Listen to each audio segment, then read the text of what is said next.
Now at 5, this school bus driver who hit and killed a 12-year-old boy in Rockland in November of 2025 was sentenced this afternoon on a lesser civil violation. Now that means he will not serve any jail time, with prosecutors dropping the manslaughter charge against 65-year-old Jeffrey Colburn as part of a plea deal. CBS 13's Brad Rogers is in Rockland now with the details.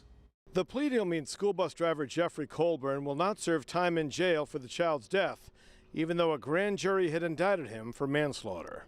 In a short courtroom proceeding in Rockland, Jeffrey Colburn pleaded guilty to a civil traffic violation that resulted in a death. It's an accident that results in the death of a person. Rockland Police Chief Tim Carroll says his department conducted a thorough investigation. The judge accepted the plea deal even though an NTSB investigation found 12-year-old Braden Callahan had just gotten off Colburn's bus, was in the crosswalk in front of the bus, and the onboard bus video showed the front crossing arm no longer deployed and Colburn leaning down to the right, taking his eyes off the road. There's much more than, as stated, just that 2 seconds of looking away. I think there's much more to the story that should have been told. Chief Carroll says he believes their investigation demonstrated criminal gross negligence, but he says prosecutors at the Knox County District Attorney's Office determined, in their opinion, there was insufficient evidence to prove criminal charges beyond a reasonable doubt at trial. The judge sentenced Colburn to 180 hours of community service spread out over a year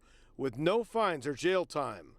Colburn loses his driver's license for 4 years, can no longer obtain a commercial driver's license, and can no longer drive a commercial vehicle.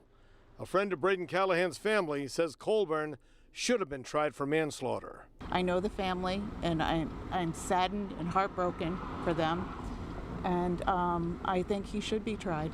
I think he should be, and I think he should pay for his crime. Attorney Steve Smith, who represents Braden's family, says no legal proceeding can undo the loss, and says the family is not without sympathy for Mr. Colburn and the profound consequences he will carry. Colburn no longer works for RSU 13. The district won't say if he quit or was fired. This is not over. The family of Braden Callahan has filed a $10 million lawsuit against Colburn and the RSU 13 school district. In Rockland, Brad Rogers, CBS 13 News.